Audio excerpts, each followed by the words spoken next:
to the next episode of Decants with D.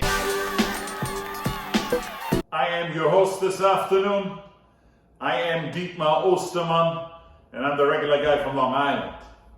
Tignanello, Super Tuscan, the epitome of the best wines from Italy. Here's a story in short on Super Tuscans. When back in the ages, the Italian winemakers wanted to digress from the very strict rules of which grape to use for which wine at which percentages.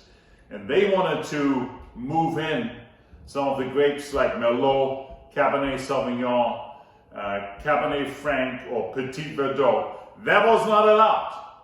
They did it anyway, and they did some beautiful blends there in Tuscany, and they were not allowed to call them a DOC or DOCG wine. So ultimately they were called IGT Tuscany, and they invented the word Super Tuscan. And boy, were those wines a success.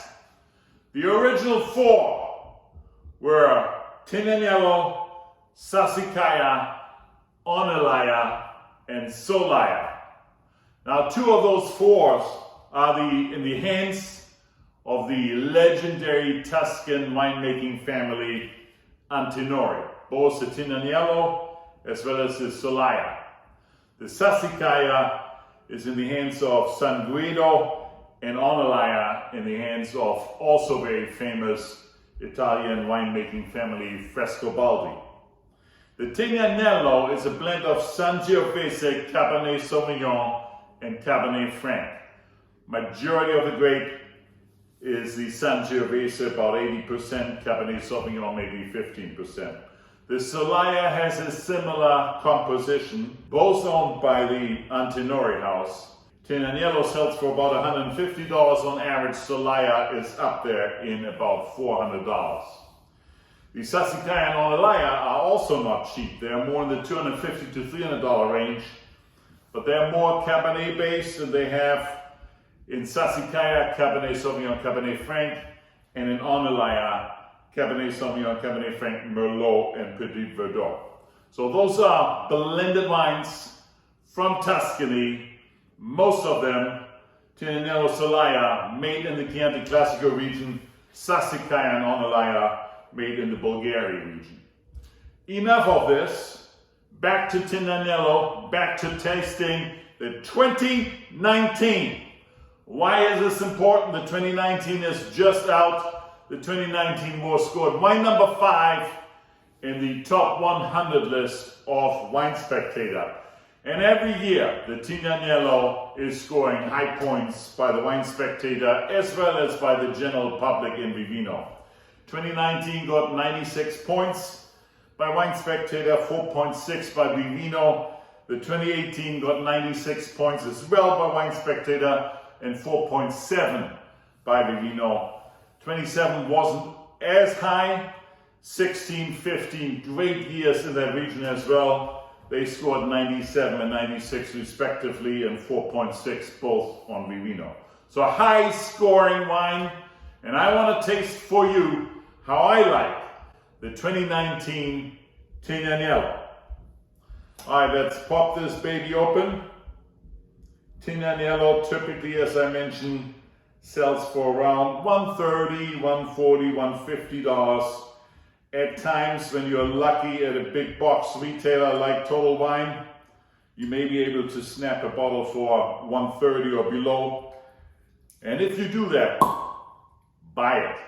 That's a steal. And Tignanello is one of those wines, as are Sassicaia, Onelaya, and Solaya, that you can always, a few years later, auction for profit. They are collectible wines. Let's check out what we see. The 2019 Tignanello is beautiful, dark ruby. You cannot see the stem but it has some brilliance in it that makes the appearance very beautiful. The lines in the glass are thick, indicating high alcohol content, and indeed the Tignanello is 14% alcohol. Let's give it a sniffy sniff. Blackberry, blackcurrant are the pronounced fruit notes I have in my nose. Maybe with a little bit of a hint of strawberry. But I also have some floral note in there, like a violet. And then there is leather, maybe some coffee, secondary and tertiary aromas, clearly some vanilla from the oak aging process. Very interesting. It appears to be already pronounced fruit and very complex. So let's give this wine a whirl.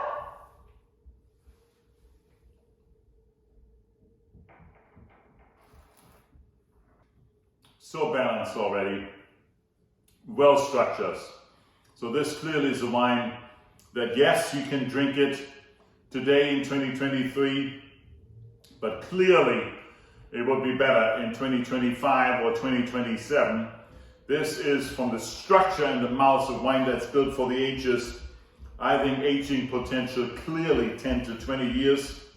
So probably it's best towards the end of the 2020 decade. There's also some tertiary notes in here in the flavors. I mentioned the vanilla before, and some chocolate and coffee I clearly also have on my tongue. And there's a little bit of an iron taste in there as well. Overall, fruit profile more black fruit than red fruit, more the blackberry, blackcurrant, maybe a little bit of pomegranate, but from a secondary and tertiary standpoint, the oak is nicely integrated, the iron comes out. I like the chocolate, I like the coffee flavors in here. And the finish, ladies and gentlemen, let me try one more time. This has a long, structured finish where you taste in the finish the fruit, the iron, but also the tannin structure. Overall, ladies and gentlemen, I give this wine a 4.7, and based on the fact that this is the most affordable of all the 4 original Super Tuscans, for I bought about $135, clear buy recommendation. Try to get the 2019, also very recommendable 2018 and 16 and 15 from those excellent years over there in the Chianti region back then. This is it for today. Hope you enjoyed this show. Please like this video and subscribe to my channel, and I see you next Sunday.